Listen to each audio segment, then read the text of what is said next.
सो अब हमारा जो नेक्स्ट टॉपिक है that is electric field in vector form. As we had already discussed कि इलेक्ट्रिक फील्ड इंटेंसिटी जो है वो एक वेक्टर क्वांटिटी है, वो एक वेक्टर क्वांटिटी है। तो अब हम सिंपल करते हैं, एक प्लस क्यू चार्ज यहां रख लेते हैं, एक छोटू स्मॉल क्यू चार्ज यहां रखते हैं, और हम एज्यूम करते हैं कि इसकी इलेक्ट्रिक फील्ड के अंदर ही हमारा स्मॉल क्यू चार्ज, ठीक है।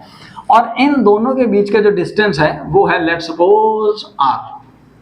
अब इसको A ले लो, इसको B ले लो, 1 ले लो, 2 ले लो, कोई दिक्कत नहीं, बस ध्यान से समझ लीजिए, आप पहले पढ़ चुके हो कूलम्स लॉ में।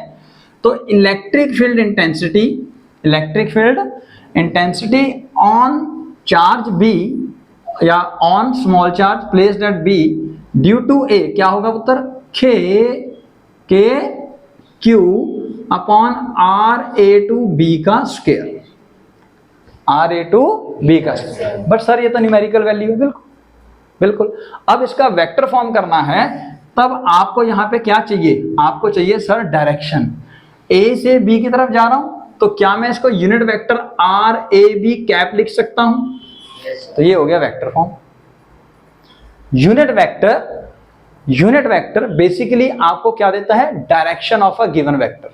तो सपोज A से B एक डिस्प्लेसमेंट वेक्टर हुआ और उसका direction sir A to B मैंने लिखा है, A to B है ना, और आप इलेक्ट्रिक फील्ड कहां कैलकुलेट कर रहे हो, B पे, ड्यू टू A। सिंपल, ठीक है, कंसेप्ट गलत नहीं करना।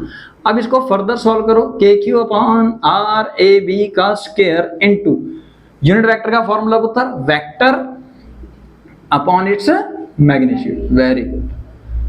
अब इसको मल्टीप्लाई करोगे तो sir electric field intensity at point B due to A can be written as KQ upon RAB का क्यूब इनटू वेक्टर RAB।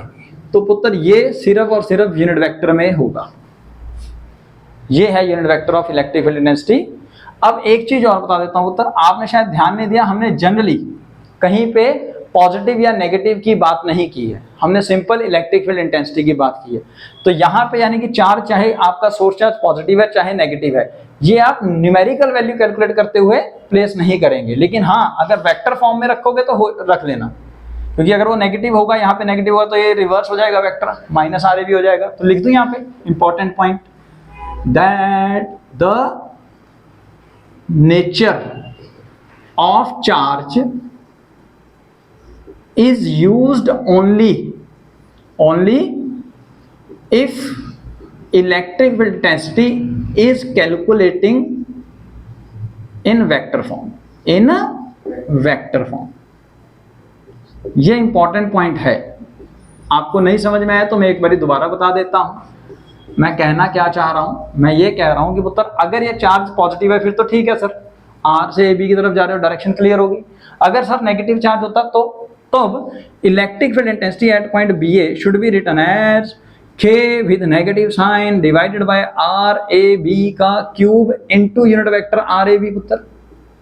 अब माइनस साइन बाहर जाएगा तो वेक्टर RAB को क्या मैं नेगेटिव ऑफ RBA लिख सकता हूं, यस, KQ अपॉन RAB का cube into minus RAB can also be written as KQ upon, अब RAB तो ये तो सिर्फ मैग्नीट्यूड है उत्तर, तो इसको सिंपल R लिख लूं।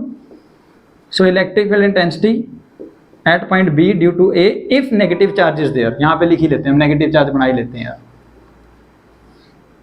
है ना, गलती ना हो भाई, गलती ना हो। अब समझ में आ गया ना मतलब।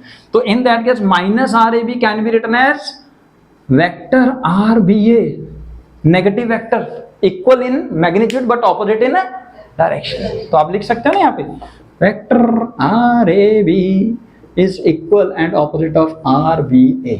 ये नेगेटिव वेक्टर होते हैं जो मैंने यहाँ पे यूज किया है। पॉइंट क्लियर हो गया पुत्र। अब अगर by the way single charge है, पॉइंट चार्ज सिंगल चार्ज है, तब ये कंसेप्ट लगेगा। लेकिन ये फॉर्मूलाज तब नहीं लगेंगे अगर चार्ज डिस्ट्रीब्यूटेड हो। तो डिस्ट्रीब्यूशन ऑफ चार्ज का कंसेप्ट हम बाद में स्टडी करेंगे, अभी आप ये समझ लीजिए।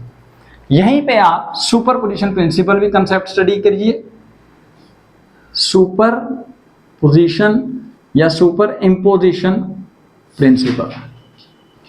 ये पुत्र ये भी सेम है जैसे कूलम्स लॉ में आपने स्टडी किया है कि अगर एक चार्ज प्लस क्यू है, ठीक है पुत्र, इसकी वजह से आपने चार्ज स्मॉल क्यू के ऊपर इलेक्ट्रिक फील्ड इंटेंसिटी कैलकुलेट कर ली है। लेकिन अगर charge sir Q1 Q2 suppose एक माइनस चार्ज भी लगा दो Q3 होगा तो क्या होगा, कुछ नहीं होगा सर।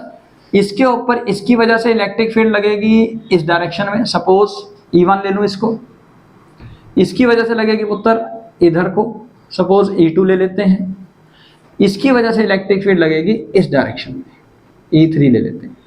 अब नेट इलेक्ट्रिक फील्ड इंटेंसिटी कितनी होगी पुत्र इसके ऊपर, according to superposition principle the net electric field intensity is equal to the vector sum, is equal to the vector sum of individual electric field intensity. Sir E1 sir ji E2 plus minus of E3, E3 minus में आएगा नहीं आएगा वो तो calculate करना पड़ेगा, ठीक है। जस्ट नेगेटिव साइन होने के लिए मैंने अभी माइनस साइन लगाया, ठीक है पुत्र। बाकी आप मेजर करोगे तो वो कैसे होगा, सबसे पहले आप इन दोनों चार्जेस की वजह से ले लीजिएगा।